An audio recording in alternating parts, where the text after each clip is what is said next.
Back in my student days, he was the soccer team's star player and quite popular. "What are you doing? Stop it. Stop," I protested as my husband forcibly shoved me into the car trunk. Despite my surprise and desperate resistance, he didn't relent.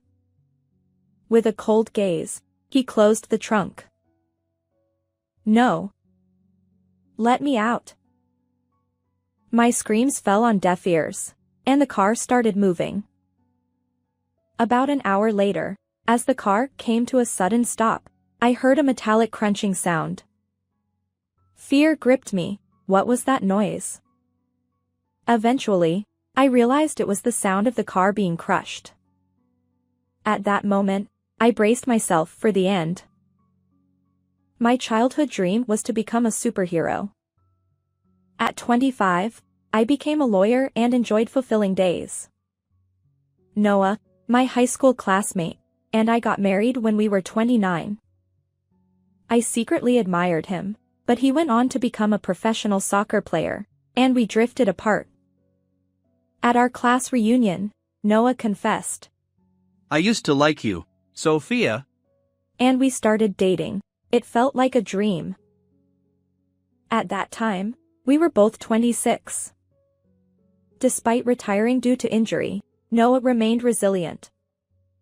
He and his friend Michael, who was also from the same pro team, organized soccer workshops for kids all over the country. Thanks to his fame as a player, the workshops were always fully booked. Noah's dream was to have his own soccer field and nurture future professional players there. I wanted to support him wholeheartedly. "Count me in. Whatever I can do to help," he smiled and replied. "Having a capable lawyer on my side is reassuring." The shadow fell over our once blissful life about a year into our marriage. It all started when I casually looked into Noah's company's financials. The company he co-founded with Michael was struggling due to understaffing, so I intended to help by examining the books. What I found raised suspicions. Noah's company raised funds from sponsors and personal fans to fulfill his dream of nurturing future professional soccer players. The balance should have been substantial, but it was clearly much lower than expected. What's this? So much unaccounted for money. Nearly half the funds are missing. I confronted Noah immediately. His face contorted in anguish as he confessed. "Michael seems to have embezzled it." Apparently, Michael had retired from professional soccer around the same time Noah did due to poor performance. Yet, they remained close and worked together. Even if you're friends, embezzlement is wrong. We should report this to the police. I insisted. Noah sighed. "I know, but I don't want to betray a friend. I'll talk to him and try to recover the money." But it's nearly $70,000. "Yeah. Anyway, can you trust me with this?" Despite my attempts to persuade him, Noah's pained expression left me unable to unilaterally involve the police. I didn't think Michael could repay the amount immediately, but I decided to trust my husband's judgment for now. However, when Noah confronted Michael about the embezzlement, Michael fled to his hometown, prompting my husband to set off in pursuit. He asked me to accompany him, citing the reassurance of having a lawyer present. Unfortunately, my work trip schedule overlapped, and I couldn't cancel due to meetings with clients. As a result, I arrived in Michael's hometown one day after my husband. Upon reaching the location specified in my husband's message, I found a desolate natural park. To my surprise, my husband wasn't there to greet me. Instead, it was Michael. "What? Why are you here? Where's Noah?" Despite my inquiry, he just grinned.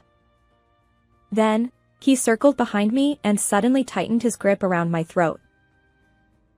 Ugh. At that moment of shock and pain, my mind went blank. but I quickly regained composure. You see, I've been practicing self-defense as a hobby, and it came in handy this time.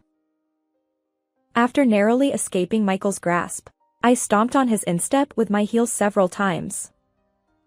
Then, I pushed him away as he stumbled, and I sprinted away with unwavering determination. Leaving the natural park behind, I reached a crowded city area, finally able to catch my breath.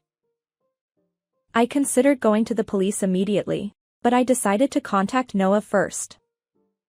Surprisingly, he was already back home. What happened? I went to the location you told me, and Michael tried to harm me. I exclaimed. Noah apologized profusely. I'm sorry for putting you in danger. I wanted to explain the situation to you and have you persuade him, but I never expected Michael to go that far. My judgment was off. Please forgive me. He then recounted the events leading up to this point. Michael denied embezzling the funds, which prompted Noah to return to the company and thoroughly investigate documents. Armed with decisive evidence, Noah planned to take it to the police. We should also file a report about the attempt on your life as well. I'm sorry, but could you return home? Wouldn't it be better to report it to the local police here? Just come back home for now. At my husband's pleading, I decided to return home for the time being. 3 hours later, just as I returned home, my husband greeted me at the front door. We need to go to the police right away. Get in the car. I placed my travel bags down and followed his instructions, heading toward our home's parking area. As I tried to get into the passenger seat, Noah, who had been inspecting the trunk, called out to me. Take a look at this. Curious, I stood beside him and peered into the trunk, wondering if it contained evidence of embezzlement. What? What are you doing? Stop. Stop. Without warning, my husband shoved me from behind, locking eyes with me coldly, and then closed the trunk. No. Please, let me out.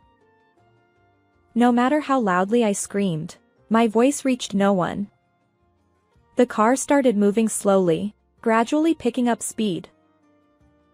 About an hour later, I sensed that we had parked somewhere. Trembling with fear inside the cramped trunk, I suddenly heard a metallic crunching sound. What was that noise? My heart raced until I realized it was the sound of the car being crushed. Even with self-defense training, I couldn't possibly contend with heavy machinery. But giving up wasn't an option. Amid the chaos, I desperately thought of ways to survive.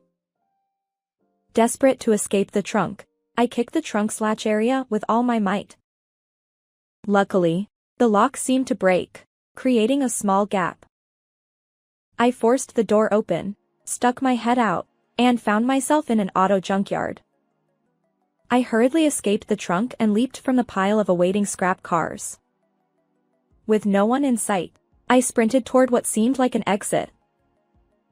As I considered seeking help from the police, I noticed Michael talking on his phone. Concealing myself in the shadows, I eavesdropped on his conversation.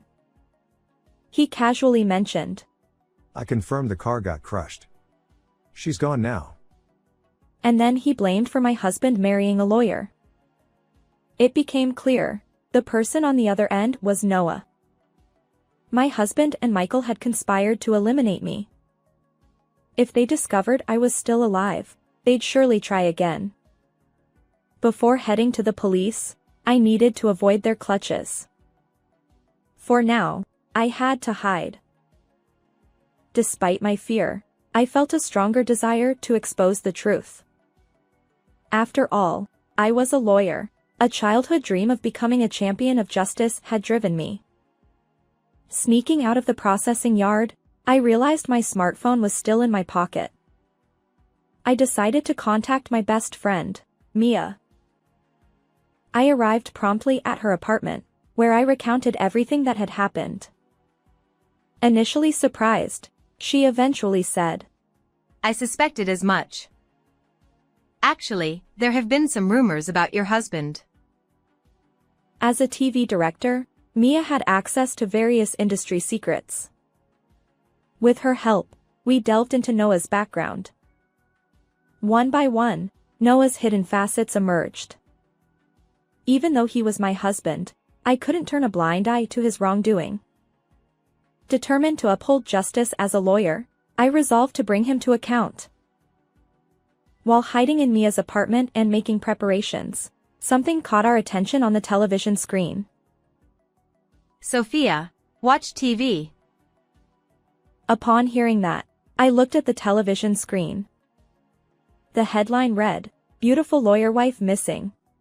My husband appeared, looking worn and tearful, pleading for information. My wife left for work and hasn't returned. Her phone is off. Please provide any information you have. Mia, with a sarcastic tone, remarked. Quite the actor. Your husband, Sophia. It infuriated me.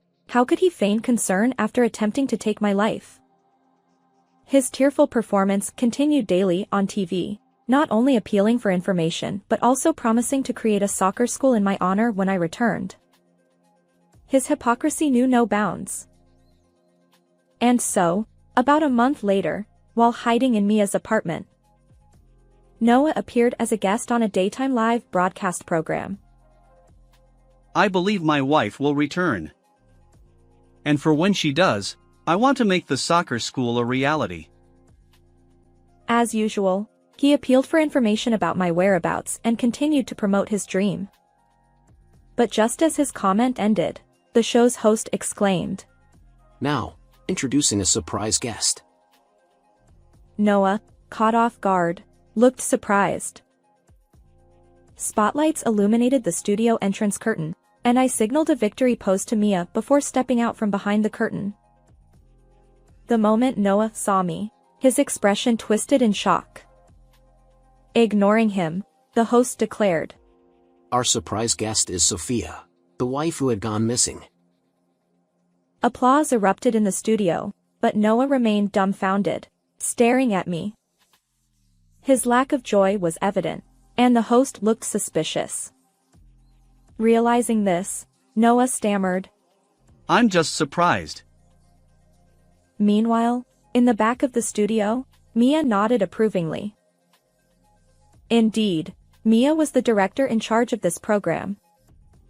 She had informed all the show's participants about Noah's hidden side beforehand. So, naturally, the host knew everything, yet he feigned ignorance and asked me, Where have you been all this time, Sophia? I replied, I was in hiding. My life was in danger. As I answered, the celebrities present gasped dramatically, exclaiming, What? The host also remarked, That's quite an intense story. Then, he turned to Noah and asked, Were you unaware of any of this? Noah stammered, I didn't know, of course. sensing the scrutiny around him. He hurriedly approached me, his tearful face attempting to embrace me. Sophia. I'm relieved you're safe. I was worried. But I pushed his outstretched hand away. The show's host chimed in. Huh. We were expecting a heartwarming reunion, but things seem different. An empty sentiment indeed. I stepped away from my husband and addressed the camera. Today, I'm not your wife. I'm here as a lawyer. Noah stammered. What are you saying? Oh, right.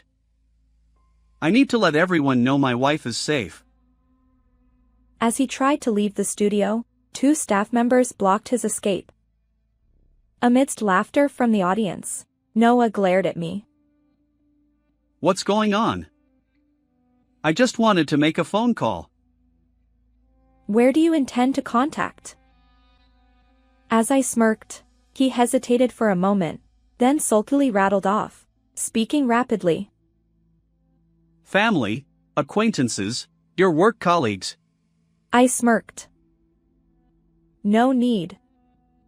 This is a nationwide live broadcast. Everyone's watching. His lips tightened in frustration. The host then said, Now, introducing a certain video. And that triggered the appearance of interviews with parents of children who participated in my husband's soccer school. First, a woman who appeared to be a mother stepped forward, tearfully recounting, I was pressured into an inappropriate relationship by being promised that my child would become a regular player. Next, a man who seemed to be a father appeared. He claimed that he was asked for a large sum of money to recommend his child to a famous club team, but the promise was never fulfilled. His anger trembled in his voice. No, this is all fabricated. It's a lie. As two staff members held him, my husband shouted, once again becoming the studio's laughingstock. It's not a lie. Although their faces and voices are concealed in this footage, they've promised to testify with their real names when we report you to the police. I asserted firmly, and the host nodded, emphasizing. So, this amounts to fraud, right? Yes. It's a serious crime. But that's not all. As I spoke, interviews with acquaintances of Michael began to play. The witness testified that my husband and Michael became obsessed with gambling, squandering most of the funds they had collected for the soccer school. Secretly recorded footage revealed them spending an entire day at the racetrack, celebrating and agonizing over horse races. Occasionally betting on horse racing isn't a big deal.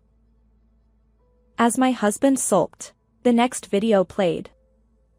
It showed them similarly engrossed in betting at cycling and boat racing tracks. While gambling itself is legal in legal betting, misusing funds collected for another purpose is a crime. I explained. The studio audience gasped as Michael's acquaintance made an even more shocking statement in the footage.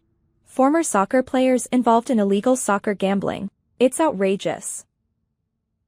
No. Michael was the one doing it. I'm innocent. Yet Noah's defense crumbled, revealing that he was central to the gambling activities. Worse still, the losses drove them to plan becoming soccer gambling operators to recoup their losses. The intention behind wanting to open a local soccer school was to conceal their true purpose. What they truly planned was an underground soccer gambling den. By running a children's soccer school during the day, they aimed to deceive everyone. I declared. No. Stop making things up. His murmured words lacked conviction, barely audible. But I pressed on, unwavering, ready for my final move. Cameras are everywhere these days. Committing a crime isn't so easy. I declared. The final footage showed my husband at an auto junkyard, arranging the disposal of our car. Later, when the footage showed me crawling out of the trunk just as the scrap machine threatened to crush it, the entire studio erupted in surprise. Michael's figure, making a call near the entrance, confirmed their joint effort to eliminate me. As you can see, my husband and Michael attempted to crush me along with the car. I asserted. My husband, now pale, mumbled in denial. The broadcast ended, but the aftermath was intense. The news ran the story daily, and reporters hounded my husband relentlessly. Afterward, I divorced Noah and claimed $20,000 in compensation. Both he and Michael faced questioning for various crimes. When my husband's arrest was imminent, Mia and I quietly celebrated. I downed my glass in one go, and she winked at me. Next time, catch an even better man. No, for now, I'll focus on my work, upholding justice as a lawyer. Indeed, that had been my dream since childhood. How did you find this story? Don't forget to subscribe to the channel. Until next time in the next video.